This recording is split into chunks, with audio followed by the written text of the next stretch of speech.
Makko essula 2 olunyiriri olusooka okutuuka ku lusembayo. Awo ennaku bwe zaayitawo n'ayingira nate mu Kaperunawumu, ne kiwulirwa ng'ali mu nju. Ne bakuŋŋaana bangi, ne wataba na kifo we bajja newankubadde mu mulyango. N'ababuulira ekigambo. Ne bajja abaleeta omulwadde akoozimbye nga bamwetiisa abasajja 4.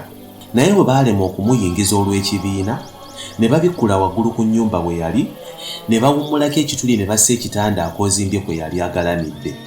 Yesu bwe yalaba okukkiriza kwabwe n'agamba akoozimbye nti, "Mwana wange, ebibi byo bikusonyiyiddwa." Naye waliwo abawandiisi abamu nga batudde ne balowooza mu mutima gwabwe nti, "Ono kiki ekimwogeza bw'atyo? Avvoola, ani ayinza okusonyiwa ebibi okuggyako Katonda?"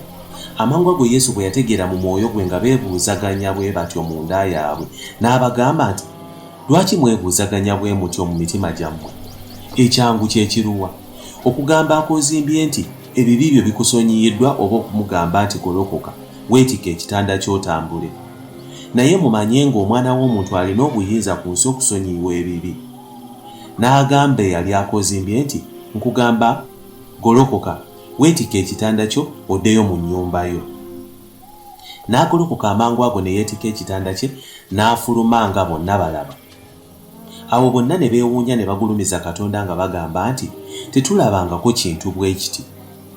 Ekibiina ky'abantu ne kijja waali n'abayigiriza.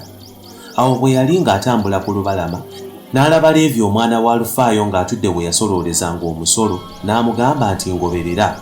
N'agolokoka n'amugoberera. Awo bwe yali ng'atudde mu nnyumba ya Leevi ng'alya, abawooza bangi n'abalina ebibi baali batudde ne Yesu n'abayigirizwa be, kubanga bangi abaali bamugoberedde.